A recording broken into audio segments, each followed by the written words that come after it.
Hello and welcome. Today we're going to be talking about used cars and when is the best time to buy a used car. Let's get into it.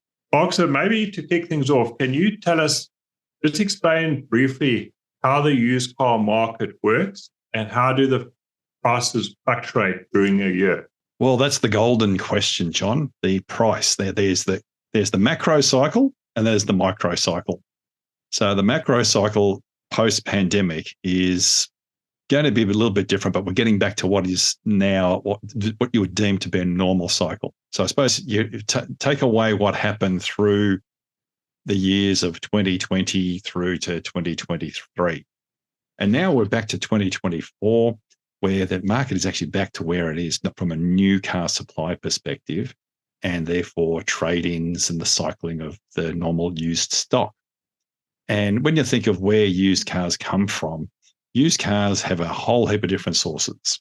Now, during the pandemic, most people retained or held onto their cars or bought additional cars. So that actually drove the price up. So that's where you have supply and demand, where demand actually increased and supply dropped down. So therefore, the price actually went up for all used cars. So you're paying a premium just so you could get one. So, and it was interesting, we had a very good podcast with the VACC where they were talking about, well, the types of cars, the reason why there's more consumer concerns around used cars right now, they're buying from dealers, et cetera, is a lot of the dealers would not have traditionally traded in and then on-sold some of these cars. They would have just wholesaled them off to a third party and moved on, whereas those cars were actually sold as used cars, and therefore, maybe the quality was not to the normal standard that the customers would expect, plus the customers were paying a higher price for them. So when we look at the micro cycle in a normal year, let's pretty much be confident that this year we're going to be back to a normal year from a used car cycle perspective. And a very good question is, when's a good time to buy a used car? When you're buying a used car, it's still a new car to that person. So we need to really look at it. Any car purchase is a new purchase for that individual. The fact that the car has kilometres and has had a previous owner is neither here nor there. It could be one owner, 5 owners, 10 owners, may even be a cyber car. And we'll talk about what those things are. So used cars are a good value investment because in the main, usually there's been a depreciation hit. And there's a tipping point with a used car where you get depreciation is the biggest cost of ownership in the first 5 to 6 years. And after 6 years, service and maintenance becomes the biggest cost. So the depreciation cost comes down. If you buy the right type of used car, which has got a good reputation for quality and longevity, you'll find that the depreciation is lower than other cars, but your operating costs will be significantly lower going forward.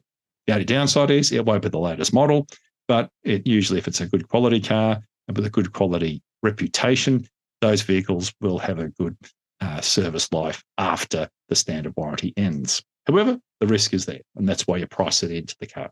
With 30 years' experience in auto logistics and state-of-the-art locations in 5 major Australian cities, Precar Fleet Services are a premier all-in-one solutions provider for commercial vehicle fleet operators, leasing companies and original equipment manufacturers. Please visit precar.com.au and click on the link to Fleet Services. So from a micro perspective, when we look at how the used car prices work through the year. So let's start with January. January, we're all on holidays. We're absorbing lots of media. We're taking social media on your devices. For those that watch TV, you're watching sport, there'll be ads all through that. You've just gone through Christmas and New Year. You've been sitting at a Christmas lunch or a New Year's Eve function with your brother-in-law, your sister-in-law, or your cousins. They're all bragging about a new car that they've got or a new acquisition to their portfolio or their family. So there's the psychological pressure of, well, maybe I need to update my car because or the vehicle I'm driving, I've had a lifestyle change. I've got other additional members to the family. Like you've had kids, or you've got less people in your family. Like the kids have grown up and you don't have to drive them around a big SUV anymore. So you're going to drive something a little bit sportier and smaller. So these are all reasons to change car.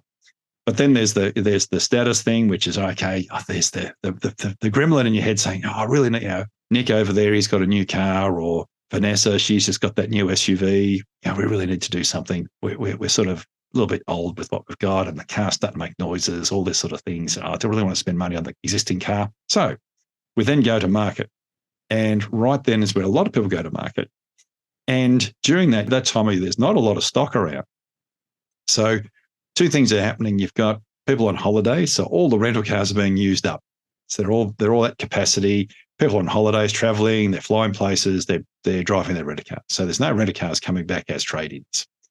And the renter cars are one of the short cycling cars. So they're the ones that come back early in their life, usually around about 2 years, sometimes 3 years in the recent times.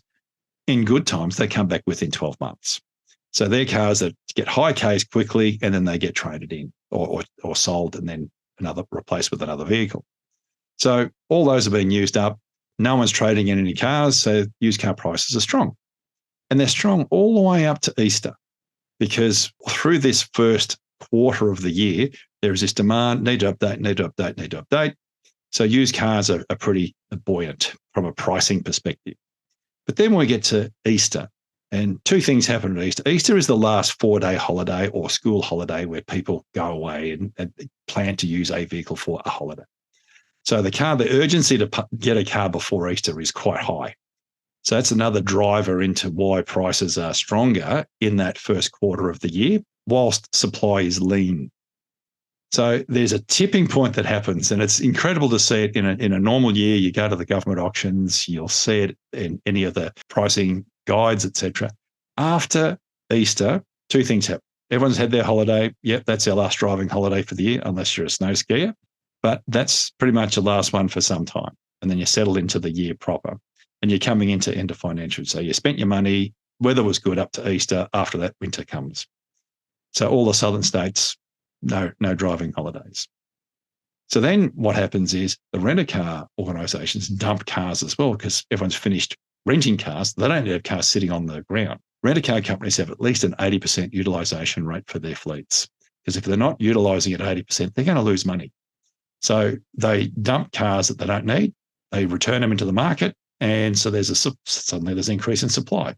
Just at the same time as demand is dropping because everyone's bought their car for Easter and for the next year or 2 or 3 or 5. So that demand has been satisfied.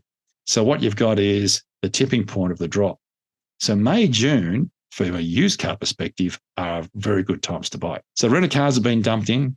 The other thing that's happening is the new car market is the most buoyant May, June. So anyone from a business perspective, there's the rush to update your car as a new vehicle. So you're trading a car in. So therefore, there's an additional supply of stock that further drops the market. So dealers don't need to source cars from third parties as much because they've got trade-ins, they've got renter cars coming back, and they don't need to then pay a premium for someone else's car. So what tends to happen then is you get a price drop in that time period, because there's urgency to buy the new car, because there's lots of new car incentive money out. Therefore, new car prices are dropping. So when new car prices drop during that peak selling period, the used car prices drop in proportion to it, because now we're back to a normal supply perspective. So the prices don't actually pick up, because when we go into July, everyone settles down, tries to figure out their tax situation. So nothing much happens in July. July is a very quiet month in the auto industry. It's one of the lower months from a volume perspective. Then August, it sort of bounces a little bit better, but it's still quite low. Used car prices are still somewhat depressed versus what they would have been for the same car, same mileage in January, February, March, and potentially early April, depending when Easter is. So you don't start to see any activity start to kick until around September. And then what you get is that next drive up into the end of year, because Christmas holidays start. So those that are planning ahead, so in other words, the people that bought the cars that were at the Christmas lunch or the New Year's function that you're at, that were telling you about their new car or their new used car, whichever it may be, that's when they buy in that lead up to your Christmas lunch with them. So that's when they will to tell you, well, this is my new vehicle that I got. How good is it? It's great on fuel, or it's a great EV, or it's a great SUV, or it's a great pickup. Look at how many people I can put in the back of this tub and all this sort of stuff. So that's the cycle, how it goes through. So if you think of the best time to buy, if you've got the finances, is actually May, June from a used car perspective. Alternatively, the second best time to buy is usually when you have to, when your car has broken or there's something else, well, you're at the mercy of the market.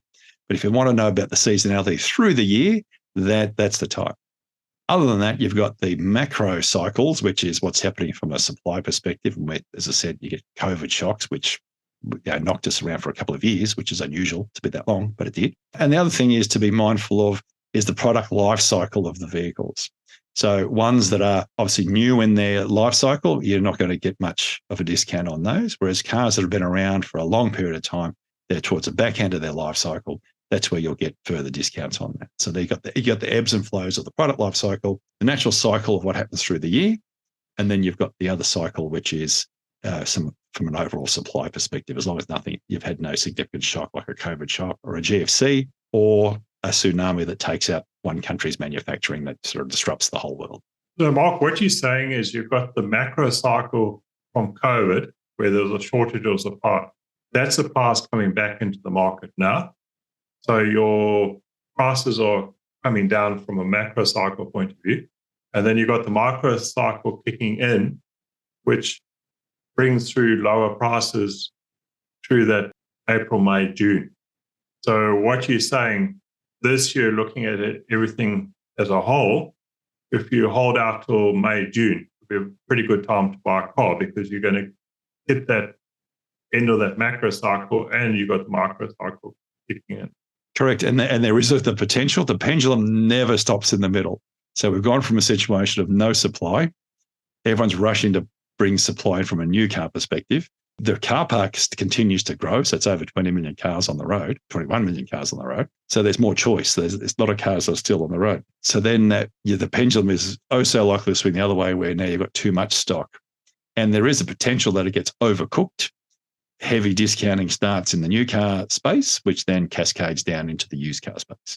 So do you think it would even go further as we go towards the end of the year? Or do you think that timing is pretty good for May, June? Well, all things being equal, May, June's the time, but not knowing what's going to arrive and then how much of the arrival stock gets consumed by the market. If the discounting starts it's already started. If the discounting continues, you're starting to see some clever campaigns where they're trying to preserve residual values, which is a good thing. The car companies there's some very good operators out there. Finance campaigns are very good for maintaining residual values because they don't actually discount the car. They're an enabler to get into a car at an attractive rate, but you're still maintaining the price of the vehicle. But it's not available to everybody. That's the downside of it. But finance rates are a good thing. If you've got, as I said before, I think we mentioned in with previous podcasts, if you've got the cash ready to buy a car, buy it under finance because the subvented finance is going to save you money. Park your money in the bank and get the high interest at the moment and take the subvented low rate. Big feature will be how many cars turn up at the back end of this year if the demand for them isn't absorbed. Well, I hope you enjoyed our discussion today on used car pricing and when the best time to buy a used car.